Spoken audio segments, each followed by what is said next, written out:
So, if you haven't already figured it out, the topic on today's whiteboard is how we can get away with justifying mass murder, and how it specifically relates to the God of the Bible. Theists will of course jump the gun, I will think, and dislike the video and not even listen to anything I have to say, just because I implied a comparison of the God that they believe in and they worship to one of the worst dictators in history. But I have here some of their justifications. How they could absolve a being like God for killing so many more people than a man like Hitler. First justification is that Hitler killed those Jews out of anger, out of hatred. But God does not do something like that. Or does he? See, there are an abundant amount of examples in the Bible where God has specifically ordered the execution and the swift death of others in spite and in jealousy and in anger. Justification number 2 is that those people would have been killers or rapists or, God forbid, atheists.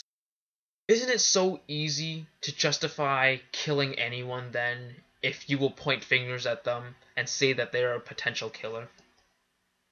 Would it not be just as poor of an excuse to point your blade at someone just because you think that they might be a killer? And even if they had it in their genes to be a killer, would you think that's fair just to execute them on the spot without giving them any say? So the all-powerful, all-knowing God of the Bible sees no other way to rehabilitate these people who are supposed natural-born killers or rapists or whatever, and instead decides to order their execution. Am I missing something here?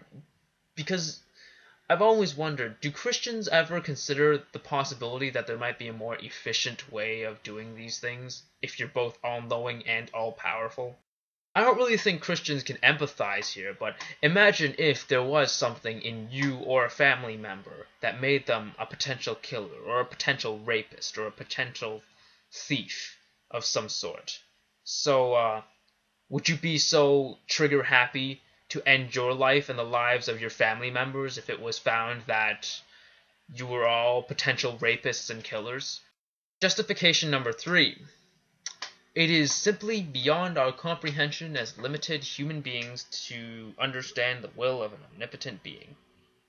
Well, well, well. We see this whole cop-out once again. I do accept the limits of my feeble human mind. However, that is not a good excuse for me to stop discussing meaningful things. And for this instance, just because it might be beyond my comprehension does not mean we should stop discussing it. And I would argue that if it is beyond all of our comprehension as limited human subjects, then what applicability does it even have in the real world? What meaning does it hold to say God is good or God is righteous? It just means God is God, if God can commit all these atrocious acts like mass genocide and still be considered good by a Christian worldview.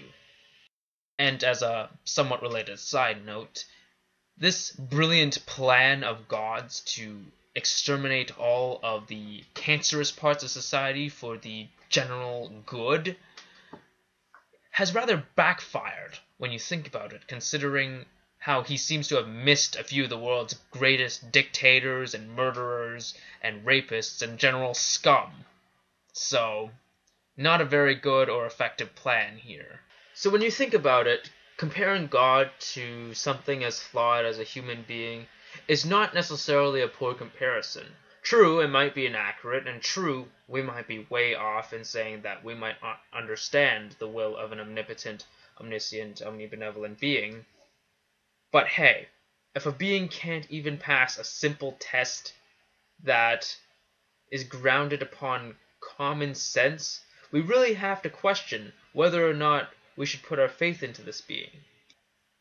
So, when God orders the mass slaughter of millions, we have to wonder, even if he did do it for the greater good of humanity, Why is it so difficult for us to understand his intentions when he has made his intentions clear to us many times before in the Bible? And yet, if God did it just as punishment, or for spite, or for jealousy, then we have to wonder why Christians even bother worshipping such a deity at all. So what do you guys think? Did I miss anything? Did I maybe not cover something enough? Feel free to let me know in the comments section. And as always, may the truth always be heard.